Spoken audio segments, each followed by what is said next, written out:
that book was bewildering. It was confusing, the way they moved around with the timelines, but it was interesting. It was thrilling. It was exciting. It was twisty. It was murder. It was plotting. It was deceit. It was all of the things. It was a good story. It just was confusing. And it took a long time, but they did tie up the loose ends. And I think the endings were really good. Um, I think I would give it a 4. So we have a crooked cop. His name is Jack. And when I say crooked, I mean bent all the way. He was out one night on this hill that's known for where people would like go kill themselves or whatnot.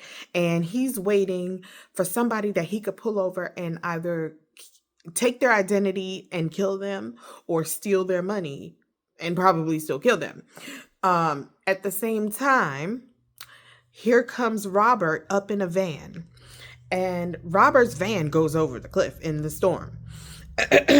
And Jack is like, So he climbs down the mountain, and Robert is killed in the accident. But he finds in Robert's van a lifetime of wealth. Why? Because Robert works for a law firm. I believe it was his family's law firm. And he is like the security over the lock boxes who are rented by rich, famous people who hide their secrets in them.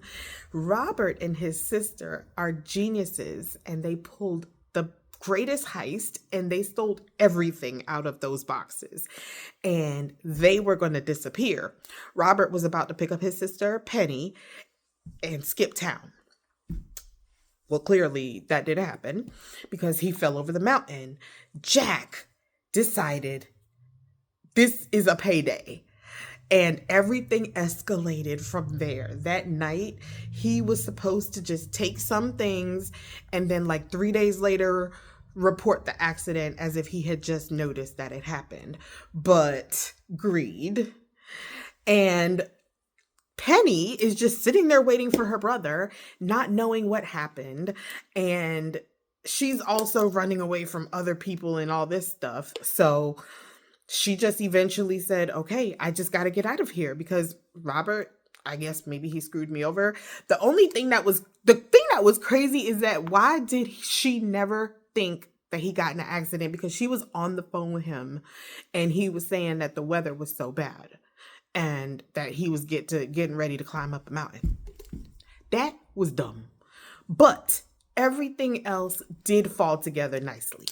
And there was this other random character that came in named Mitch, and he was using somebody else's identity, and then he was also somebody else's identity. And like, I thought at the end of the story, I was going to find out who Mitch was. I never found out who Mitch was. So I guess Mitch is just an identityless person.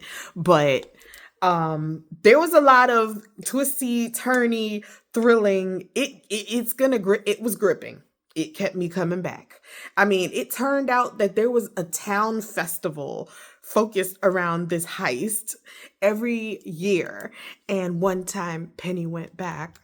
There's a whole story about her going back, but she snuck into her house and it was now a museum.